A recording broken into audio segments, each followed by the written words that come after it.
Bienvenue sur Top Invest, la chaîne des tops d'investissement. Ici, on parle essentiellement d'entreprises de qualité. Alors, quand vendre ses actions? Quand se débarrasser d'une action? Quel est le bon moment pour se débarrasser d'une action?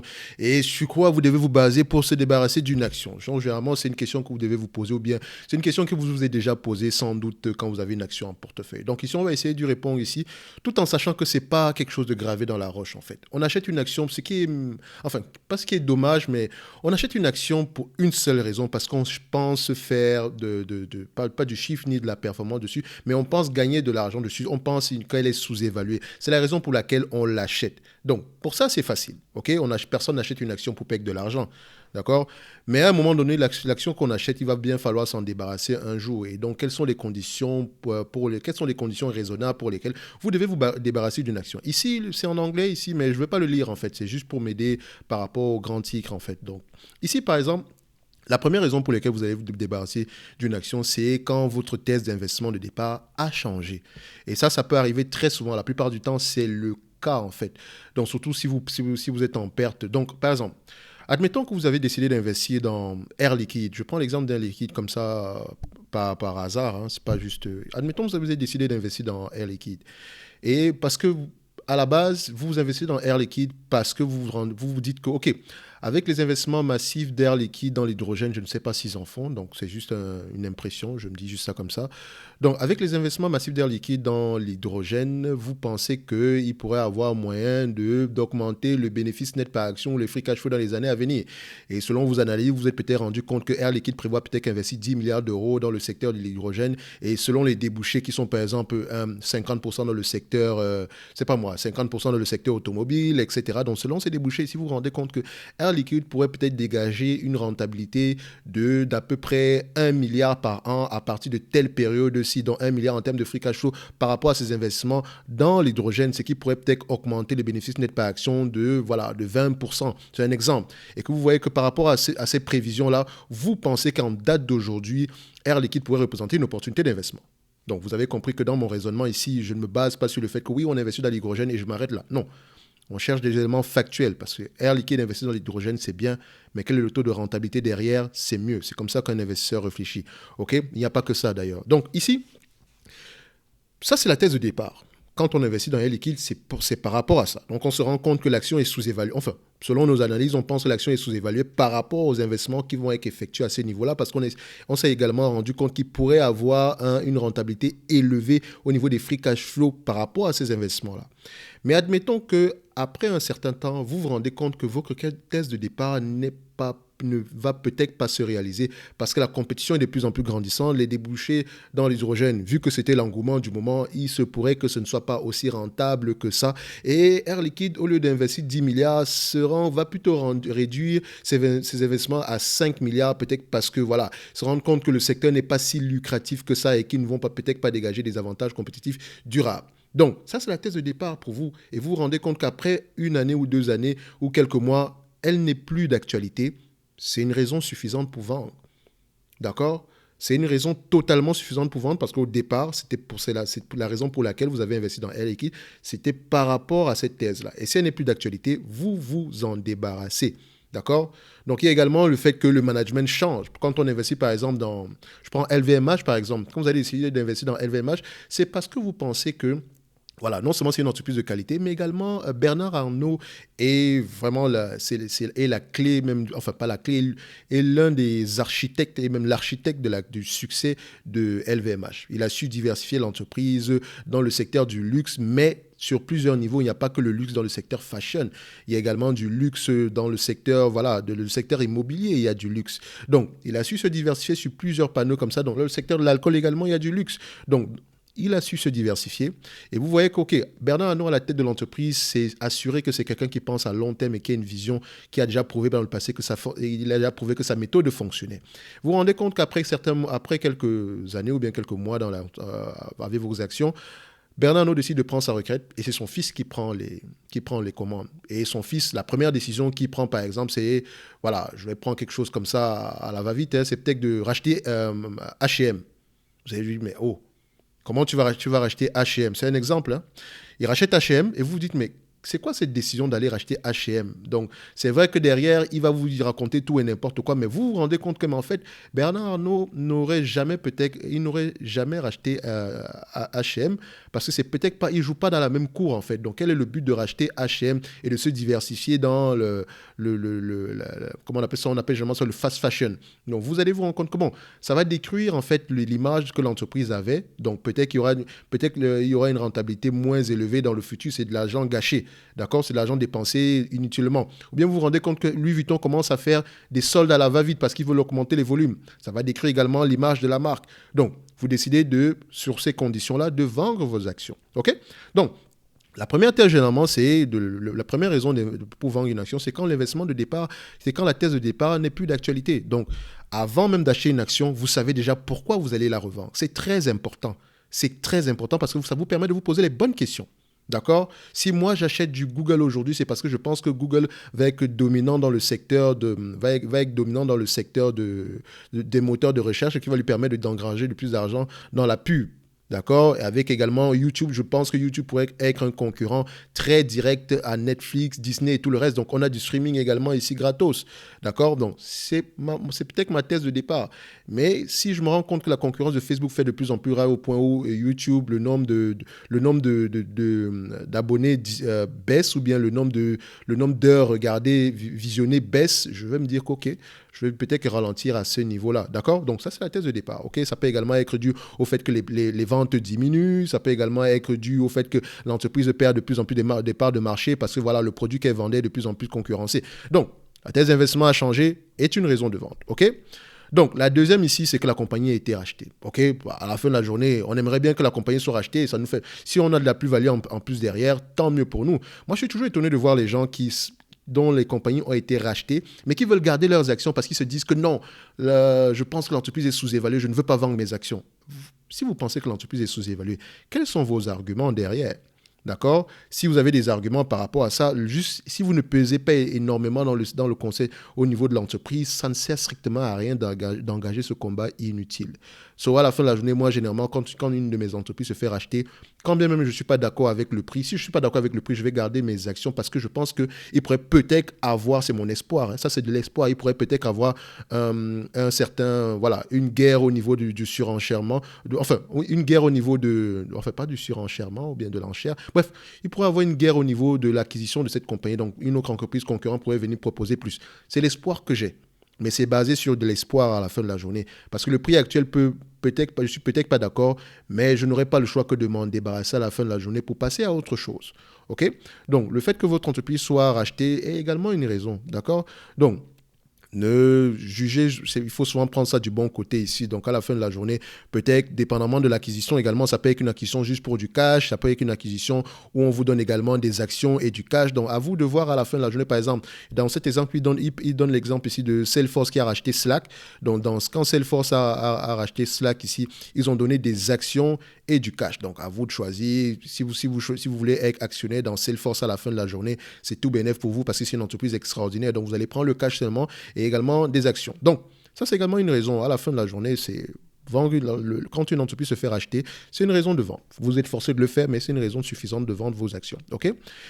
La troisième raison, par exemple, c'est que vous avez besoin de l'argent rapidement. On ne sait jamais ce qui peut arriver dans la vie. C'est vrai qu'on dit généralement qu'avant de commencer à investir, il faut être préparé à investir. Il faut mettre de l'ordre dans vos finances. On n'investit pas pour devenir riche. Attention. On n'investit pas pour devenir riche du jour au lendemain. Si vous voulez devenir riche, devenez des entrepreneurs à la fin de la journée. OK? Si c'est la raison pour laquelle vous avez choisi d'investir, non, passez à autre chose. OK?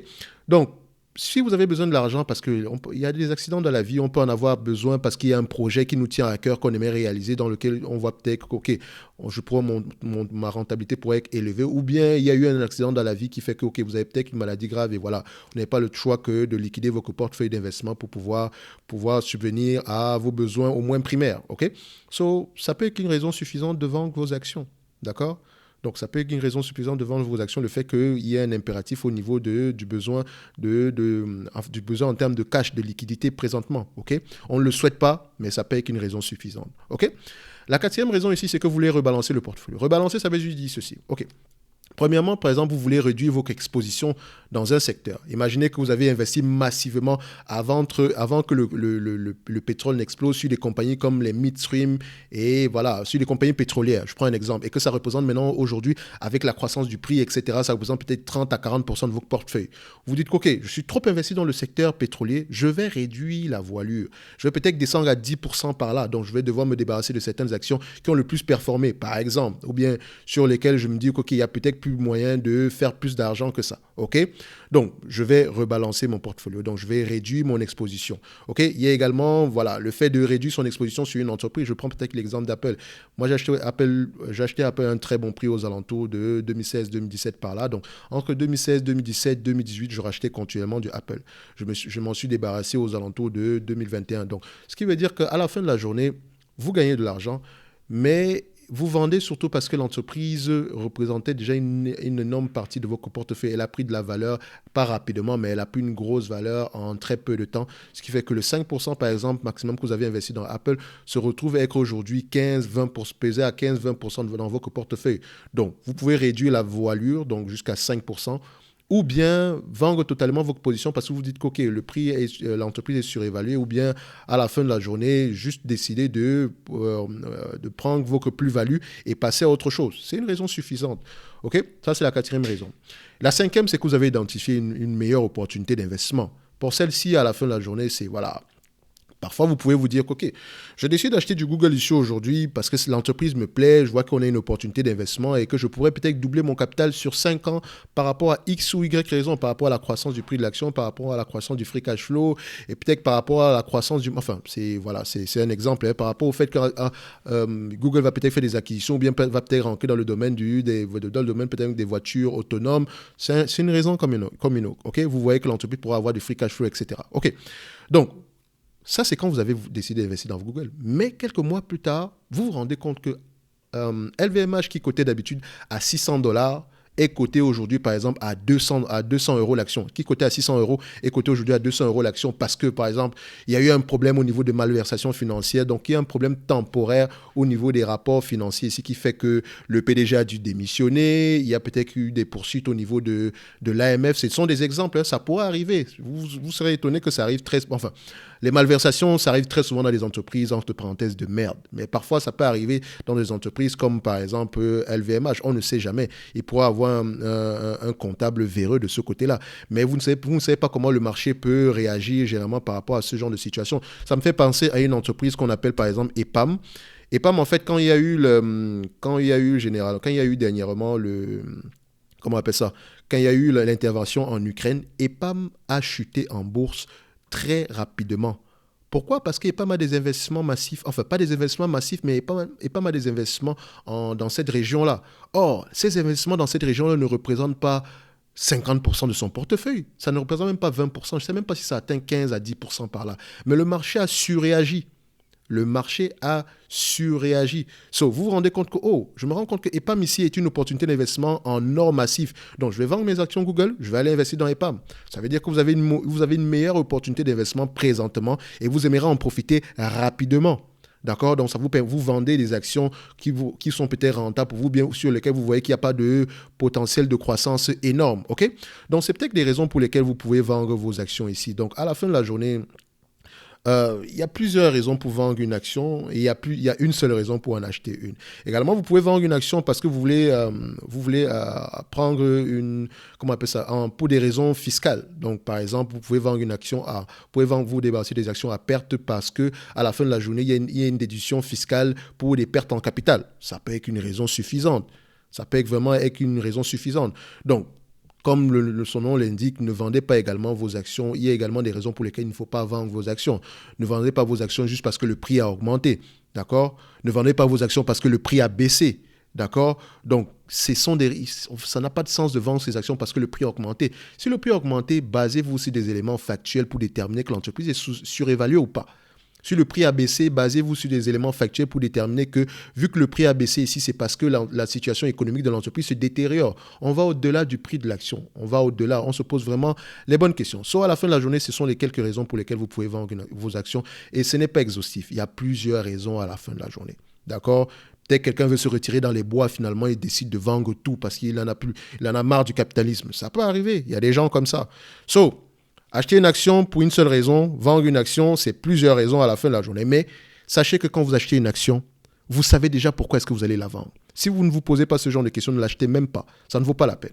D'accord? Si moi j'achète du Meta aujourd'hui, du Facebook aujourd'hui, c'est parce que parce que je pense que le business principal de Facebook, bien qu'il va souffrir à moyen terme, est là et ne va pas disparaître du jour au lendemain ou bien dans les 10 ans à venir. Même avec la concurrence de TikTok, je ne pense pas que ce sera le cas. Facebook trouvera un moyen de concurrencer TikTok. C'est le cas déjà aujourd'hui parce que Facebook a vu plusieurs autres choses. Elle a eu la concurrence de Pinterest. Elle a eu la concurrence de Snapchat. Aujourd'hui, elle a peut-être la concurrence de Google et aujourd'hui, elle est peut-être concurrencée, pas concurrencée, mais avec la réduction, par exemple, voilà, avec les mises à jour de iOS et Android, il se peut que la publicité ciblée ne soit plus aussi efficace que ça. Mais posez-vous la question de savoir, est-ce qu'ils n'ont pas un moyen alternatif de pouvoir la rendre, de pouvoir se rapprocher de ce qu'ils avaient par le passé? Est-ce que les personnes, ceux qui font de la pub sur Facebook, est-ce qu'ils ont une alternative moins chère? C'est la question que vous devez vous poser. Donc moi, quand je vois ces affaires-là, je me dis OK, Facebook est là pour durer. Je ne m'inquiète même pas pour ça. Oui, on va perdre un nombre d'abonnés, mais c'est normal. En fait, quand vous avez déjà 2 milliards d'abonnés, à la fin de la journée, vous voulez aller plus, vous voulez aller où? Vous avez déjà atteint une masse critique. Donc maintenant, ça sera au niveau du revenu par abonné. C'est ça qui va compter. Donc, c'est le revenu par abonné qui va augmenter à la fin de la journée. Si vous vous rendez compte que Facebook prend peut-être $15 par abonné en Amérique du Nord, alors que dans les autres pays, dans les pays émergents, c'est peut-être quelque chose comme $2 ou $3 par là. Donc, il y a un moyen de croissance de ce côté-là. Surtout qu'eux, ils sont plus nombreux et eux, ils utilisent plus Facebook que ceux des pays du Nord. Faites attention parce que si vous allez en Afrique, Facebook, c'est une machine de guerre. Attention. On ne jure que par Facebook et WhatsApp. Là-bas, les gens font leur business dessus. Donc, ce n'est pas la même réalité. Et parfois, les gens jugent une entreprise par rapport à leur réalité, à eux, dans leur environnement. D'accord? Si les gens qui sont autour de vous se sont déconnectés de Facebook, peut-être qu'ils ne se sont pas déconnectés de WhatsApp et ils ne se sont peut-être pas déconnectés d'Instagram. Ils ont peut-être TikTok et Snapchat. Et ils regardent les autres, ils les regardent au même, avec le même, comment on dit ça, dans une journée, ils passent 1 heure de temps sur chacune des applications. Donc Facebook gagne toujours. Et surtout si vous savez que Facebook, c'est Instagram, c'est WhatsApp, soit à la fin de la journée, si vous passez 1 heure sur WhatsApp, si vous passez 1 heure sur Instagram, vous venez de passer 2 heures sur Facebook au total. Donc, on gagne toujours de l'argent. À la fin de la journée, il faut regarder les choses de manière très particulière avant de vous débarrasser d'une action. Avant même de rentrer dans une entreprise, vous savez déjà pourquoi est-ce que vous allez la vendre. Sur Facebook, par exemple, je sais que le métavers, ce n'est pas la raison pour laquelle je l'ai acheté. Ça ne m'intéresse même pas. Pour moi, le métavers, c'est zéro. Je ne sais pas à quoi ça va ressembler demain, mais je sais que l'entreprise a les moyens de jeter de l'argent par les fenêtres. Parce que j'appelle ça jeter de l'argent par les fenêtres. Parce que moi, je n'ai pas de vision par rapport à ça. Je peux me tromper et j'aimerais bien me tromper, mais ce n'est pas la raison pour laquelle j'ai investi dans Facebook. D'accord? Donc, c'est un exemple ici. Donc, on va s'arrêter là. Avant de vendre une action, avant d'acheter une action, posez-vous les questions par rapport à quelles sont les raisons pour lesquelles je vais les vendre. Et documentez toutes vos décisions d'investissement. C'est très important parce que quand vous êtes en plein doute, ça vous permet de revenir dessus. Dites, OK, j'avais investi ici parce que je pensais ça. Est-ce que c'est toujours le cas aujourd'hui? D'accord? Par exemple, ceux qui ont investi sur Atos, posez-vous les bonnes questions. Est-ce que quand vous avez investi sur Atos, c'est parce que vous aviez faux management ou bien parce que l'entreprise avait tel free cash flow ou bien parce que vous pensez que l'entreprise était dominante dans son secteur ou bien c'est parce que les médias disaient que l'entreprise était bonne. Parce que si c'est le cas où vous savez que vos côtés d'investissement est un peu fragile, posez-vous les bonnes questions avant de commencer à investir. On va s'arrêter là. On se donne rendez-vous sur la prochaine vidéo et d'ici là, portez-vous bien. Merci.